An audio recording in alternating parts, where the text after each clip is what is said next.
the Nigerian rice, even yesterday, I was watching someone talking about lake rice, Bauchi, is it? No, Kebbi and Lagos. And that rice importation has reduced tremendously. But it can't, you know why it can't still match up with your population? Take, for example, rice is at 18, 19, 20, 22, 23, depending on the quality.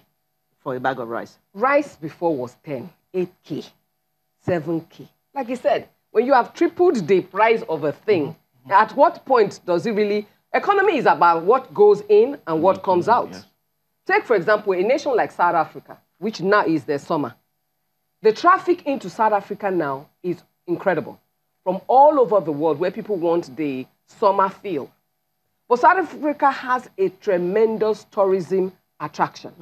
For example, when we're coming, we saw the traffic of people going to the villages and all that. And some of us who didn't want to probably go to the villages, they are nowhere to go. There's an opportunity that a nation, knowing that Christmas is a high point of expenditure, creates the environment for that money to come into the economy, a window. But those environmental issues are not there. For example, the insecurity, the height of insecurity has also drawn a lot of people not to travel because you don't know whether you will reach home. Everybody is hungry. The kidnapper is hungry. The armed robber is hungry too. So everybody wants to do Christmas. So depending, to fly, like my friend wanted to fly 2 days ago, to book a flight, not to fly, but to book for this weekend. They were selling tickets at 80,000 plus. Wow. So it really doesn't count because you are spending so much, but you're not getting it back. Listen to this. There's no scarcity of fuel, but from Abuja to Owerri is now 15,650. Last week, it was 5,500. So what I would like to say here is that... It's gone up more than 10,000 naira. One of the implications of such window we have is that, for want of what, demand pull inflation. So there is a perceived... It's Christmas, so it's an avenue to just add up to whatever you've, the cost price of whatever it is, because there's a high demand. So it's like a window to cash out. And the core conversation here is we don't have a productive base to sustain this window into the new year. So it becomes something that literally, gives back to the economy in one sustainable way or the other. I have a question. Why is it that in other parts of the world, Christmas is a time for manufacturers and service providers to give back to, I don't want to use give back, to give to gift their customers, give to society, discounts everywhere, sales, crazy discounts, a time to get rid of old stock. Exactly. What is it about us here that is the reverse is the case? So a large chunk of our challenges are structural, and these structural issues we've tend to build cultural beliefs around them. So Nigeria is largely a consumption-driven and spendthrift economy. So yes, you don't have the productive base, and even if you want to say, okay, there's an emerging middle class or people have made more income, but don't forget also you just exited recession, and then there is a currency that's currently mismanaged and weakened. So we don't really necessarily have that growth in income per se, but even the middle class themselves, they what they call the aspirations of the middle class. But what do you define as these aspirations? Are they aspirations that are driven by societal pressure or status or need to become something you're not or you don't have the power or the means to become? So these aspirations are cut across different classes of society, fuels back again the spendthrift nature of the economy, which I explained earlier on, that we are largely consumption-based and expenditure. So that long-term, long-coming structural deficit and failure to establish a productive economy on a critical mass level, because you talked about the woman who sells chicken and then money comes to her and all that. Yes, it may make some positive effect, but it's on a subsistence level.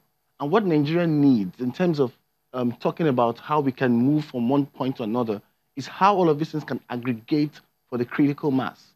So you have such a woman, how many of them can get their products into the mainstream? And it's on this, if it's until we get to the point where these products are on the mainstream and people can afford to buy made in Nigeria on that mainstream, on the shelves of ShopRite and the likes, that you can say that this is a giving back to the economy one way or the other. But all of this conversation, this is about a time when almost everybody's talking about being a farmer. People have left their professional careers and they're going back to farming. You're saying we don't have that critical mass? No, we don't have We don't have that critical mass that are on the mainstream of production yet. And So even if production it seems value like, you're transiting on that path, you don't have the necessary infrastructure drive to sustain it. And the moral drive, the value drive. Like she said, the nations at this season are given because Christmas is almost like a giving period. So, but the value system of that society has been built over the years that it is time to give. But here, the value system is about it's time to grab. So even I'm grabbing from my uncle some money, so I send me take uncle, you never do Christmas for me. So I'm grabbing here, grabbing here, grabbing here. So if you even call for volunteers, oh, I need 40 volunteers to help me distribute food to the widows and all that. Even the same volunteers are, this is Christmas time. You need to settle. So it's settling time. But one of the things that we also know, there are no mega industries, mega business that are producing enough.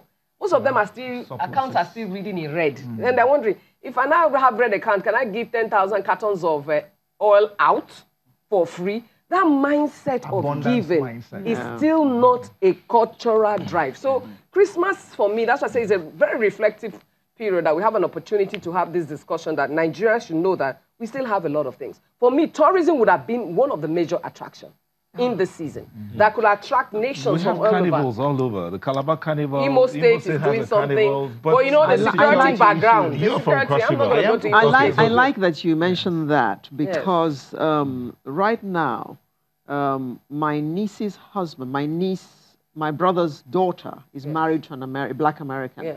And she wants to bring him to Nigeria for the first time immediately after the New Year. And for 2 weeks, they've been struggling for him to get a visa. But she carries a Nigerian passport. And I didn't see the reason why her husband should have any difficulty getting a visa to come and visit it's one of his our wife's crisis. country. Our visa is one of the most difficult. Our visa is so difficult to get, and yet we're talking, we want tourism. We want tourism. People are willing to come, but you discourage them by giving them all kinds of things to go and produce before you can give them a visa. I mean, a nation like Singapore. How are we going to develop our tourism? A nation like Singapore makes over $50 billion per annum on tourism alone. Over 50 billion. Well, they don't have much apart and from they are tourism. just a population of... And oil refining.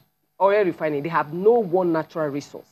I was doing a research on the Nigerian hotspots of tourism. Across the entire nation. I mean, I knew about one Blue River, somewhere in Abia, somewhere. Blue River. If you see this river, just put some thing around them. From the very Niger Delta into the River Benue and River Niger.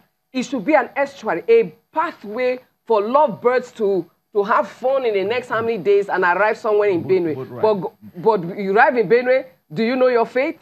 So someone even in Lagos will tell you, say, are you crazy? Farmers. Just sit down for your house for Lagos.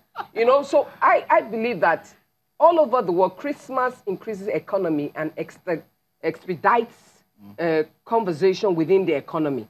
But Nigeria is the reverse. For example, rice goes up and never comes down. I was in Benin Republic several years ago, and they told me that the price of rice at that point had not changed in the last 10 years. Wow. I said, how did that happen? He said, there's a price control. That when the woman comes into, it was a woman who was in charge of price control, she comes in and you are selling at a different price, she locks up your shop for 1 month. So there is a lot of things within this season that should create the joy of the season. But a lot of families, even as we are talking about ourselves, killing the chicken and all that, they never have that Christmas of joy. And I believe that Nigeria owes her people to understand the season, whether it's the season of after fasting and they are killing all the rams. Or this season for us, Nigerians to realize that this season is critical to a lot of families. I'd like to also, if you don't mind, to just share a thought around the consumption drive for this season. You know, where you have a situation where the economic conditions are very poor, and it's really seeming like on the real sense of things are not improving. What happens is, you know, you kickstart 2018, January, and then the average young person or maybe a family has successfully gone through the year, the tough season of the year. You know, at the end of the year, they want to have that time out to feel like, thankfully, we went through this tough season. So Nigerian consumers are the type that, regardless of the issues around, they want that sigh of relief. Joy. You know, and so that end of year creates that that's not so much of a bad thing because Yes. I mean nothing is usually working. So we've walked through the year successfully as a Nigerian, and at the end of the year, you just want that sigh of relief with the hope Phew. that there is a new year 2019 and then you kickstart the journey all over again. And by all means, Yes. do that. Just do it within your means. Yeah. Exactly. So That's what I'm saying. Yeah.